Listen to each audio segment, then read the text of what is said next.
चूंकि आपने बैटमैन और फिल्मों में मेरी पॉपुलैरिटी का विषय छेड़ा तो मैं आपको बताना चाहता हूं कि यह है क्या। दरअसल सिनेमा के इतिहास में यह पहली बार है कि किसी भी कलाकार के किए गए हुए एक कैरेक्टर को, मैंने कैरेक्टर किया फिल्म राम लखन में बैटमैन, वो कैरेक्टर इतना पॉपुलर हो गया कि आप लोगों ने उसे मेरा दूसरा नाम बना दिया, मुझे ढेरों प्यार दिया, बरसों प्यार दिया। आज उसी कैरेक्टर के नाम पर, बैटमैन के नाम पर, इंडिया की number 1 herbal product making company ने ये grooming products, mains grooming products launch किए जिसका नाम है बैटमैन। ये सफ़र है आपके श्रीराम कॉलेज से लेकर के खुद एक अभिनय की यूनिवर्सिटी बनने तक का सफ़र है। जब भी सर आपके करियर पर हम नज़र डालते हैं, देखते हैं आपका करियर, तो हमें कवि शैलेंद्र जी की पंक्तियाँ याद आती है। हाँ, ये बात है। शैलेंद्र जी ने कहा था, तू जिंदा है तू जिंदगी की जीत पर यकीन कर, अगर कहीं है स्वर्ग तो उतार ला ज़मीन पर। ये गम के 4 और दिन, सितम के और 4 दिन, ये दिन भी जाएंगे गुजर, गुजर गए 1000 दिन, कभी तो होगी इस चमन पे भी बहार की नज़र। ये पंक्तियाँ आपने खुद अपने ज़िंदगी में स्वयं जिसको एग्जीक्यूट किया और खुद सत्य में उतारा है। आपका तहे दिल से हम स्वागत करते हैं। ज़ोरदार तालियों से गुलशन जी का फिर एक बार स्वागत करेंगे। बहुत बहुत धन्यवाद। आपने जिस प्रकार की इंट्रोडक्शन मेरे बारे में दी, मैं उस बात को ज़रा एक्सपेंड करना चाहूँगा ज़रूर सर। आप सभी विद्यार्थियों के लिए कि मैं,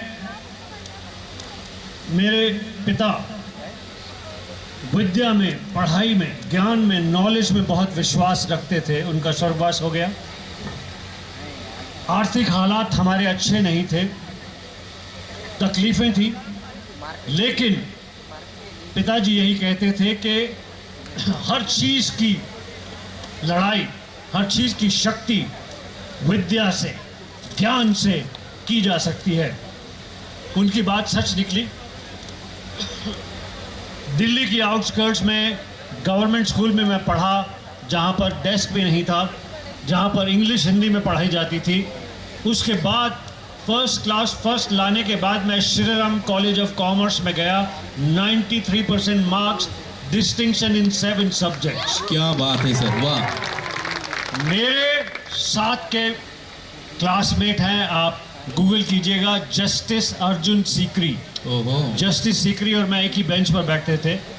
रजत शर्मा, आप फैशन डिज़ाइन काउंसिल के चेयरमैन सुनील सेठी, बिरला के managing director and CEO Deepak Khetrapal, Vijay Goel central minister, और अरुण जेटली हमसे 1-2 साल सीनियर थे।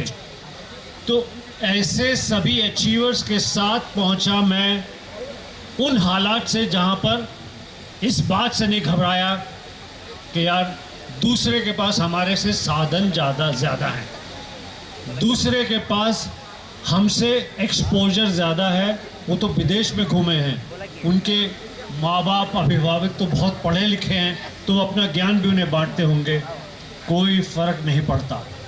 जब आप ये तय कर लें, ये डिसाइड कर लें कि मुझे विद्या को, ज्ञान को अपनी ढाल बनानी है, अपनी ज़िंदगी को ऊपर, अपने परिवार, अपने से जुड़े हुए सभी लोगों की ज़िंदगी को आगे बढ़ाने का एक रास्ता बनाना है, you will be A winner. I am a winner. I am sitting here after having studied in a school where English was taught in Hindi. I'm the first Bollywood actor to go work in Hollywood films, French film, German film, Italian film, Australian film, Malaysian film, Iranian film, you name it. And I worked in every country and I'm working in every country. I felt knowledge, विद्या, ज्ञान, पढ़ाई। थोड़ी देर पहले मैंने कहा कि मैं भारतीय cinema का सबसे पहला एक्टर हूँ, दावे की बात है। पत्रकार यहाँ खड़े हैं। कोई भी प्रोडक्ट एंग्री यंग मैन नाम से नहीं लॉन्च हुई, कोई प्रोडक्ट खिलाड़ी के नाम से नहीं लॉन्च हुई, कोई बिड़ू के नाम से लॉन्च नहीं हुई, कोई लखन के नाम से लॉन्च नहीं हुई। सबसे पहली प्रोडक्ट, ग्रूमिंग प्रोडक्ट, सबसे पहली प्रोडक्ट लाइन का नाम है बैटमैन। यानी कि जब आप तय कर लेते हैं, जब आप मेहनत करते हैं तो ऊपर वाले का आशीर्वाद भी आपको मिलता है। ये बात आप सब विद्यार्थी, आप सब यंग लोग गांठ बांध लीजिए। धन्यवाद। सर, जब फैमिली फिनेंशियली वीक रहती है तो माँ बाप जल्द से जल्द बच्चे की पढ़ाई ख़त्म होने के बाद उसको कामकाजी बना देते, नौकरी की सिफारिश करते। आपने बतौर एक्टर बनने का निर्णय लिया, ये रुचि आपको कहाँ से मिली? ये कहाँ से इंस्पायर्ड हो गए आप सर? दरअसल माँ बाप नहीं कहते कि जल्दी काम करो, आर्थिक हालात कहते हैं। आर्थिक हालात कहते हैं कि जितनी जल्दी बच्चा कमाने लगे उतनी जल्दी ही वो इन तकलीफ़ों में हाथ बटाएगा, चाहे वो लड़का हो, लड़की हो, कोई भी हो, घर का बच्चा। ऐसे हमारे घर के भी हालात थे। जब मैंने मेरे फादर को कहा कि मेरा मन M.Com किए मैंने Shri Ram college of commerce से, जबकि उस ज़माने में मैं M.Com करने के बाद फिल्मों में काम करने गया तो लोग कहते थे कि इतनी पढ़ाई करके यहाँ क्यों आए? इतनी पढ़ाई करके तो आप कुछ भी बहुत बड़ी नौकरी हासिल कर सकते थे। मेरा मन कला की तरफ था और ये मेरा ऐसे ही डिसीजन नहीं था कि गली के 4 लोगों ने बोल दिया क्या हीरो दिखता है। नहीं नहीं नहीं, मेरा कला के प्रति एक गहरा रुझान था।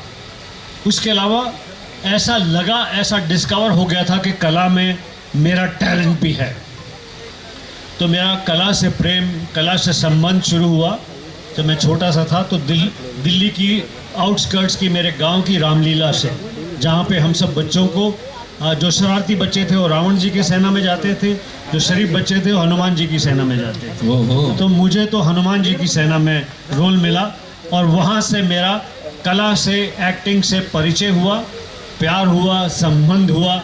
और आज कला के आशीर्वाद से, आप सबके आशीर्वाद से, जैसे मैंने कहा, मैं न सिर्फ भारतीय फिल्मों में काम करता हूँ, मैं Hollywood, Italy, Germany, France, Australia, you name it, I work in every country. आप गूगल करें, वहाँ पर मेरी बहुत सारी विदेशी फिल्मों के आपको सीन देखने को मिलेंगे। एक वीडियो मैंने शेयर किया है, सिद्धार्थ के पास है, जो बाद में वो ज़रूर दिखाएंगे, जिसमें अलग अलग फिल्मों के सीन्स हैं, विदेशी फिल्मों के सीन्स। गुलशन जी, आपने महेश भट्ट साहब को एक बार कहा था कि भट्ट साहब, मैंने पहले तो बहुत बहुत बधाई महेश भट्ट साहब को और उनके परिवार को, उनकी बेटी की शादी हो गई है आज। सर, आपने कहा था कि भट्ट साहब, मैंने जब फिल्मों में काम करना शुरू किया तभी से मुझे ये बात समझ में आ गई थी कि मेरे भीतर ऐसा कुछ नहीं जो एकदम अलग हो। अमरीश पुरी जैसी आवाज़ नहीं, प्राण साहब जैसा करिश्मा नहीं, इसलिए हर रोल पे मुझे दूसरों के कंपैरिजन में 100 गुना ज़्यादा मेहनत करनी पड़ती थी। इसी बात का तो मैंने जिक्र किया कि मैं तो नहीं घबराया कि जी खलनायक 6.5 फुट का होता है, उसका डील डॉल इतना बड़ा होता है, कोई अजीब सी पर्सनैलिटी होती है, फिल्म में जो एक्टर बनने जाता है उसे बहुत ही अट्रैक्टिव होना चाहिए। कुछ फर्क नहीं पड़ता। मन में दृढ़ निश्चय था, सच्चाई थी, ऑनेस्टी थी, हार्ड वर्क था, माता पिता का आशीर्वाद था, लगन से और मेहनत से डरता नहीं था। तो ये सारे की सारी जितनी रुकावटें थी, जितनी चीज़ें मैंने देखी, वो धीरे धीरे अपने आप ढल गई, कद उनका छोटा होने लगा। वाह। एबीपी माझा, उघडा डोळे बघा नीट।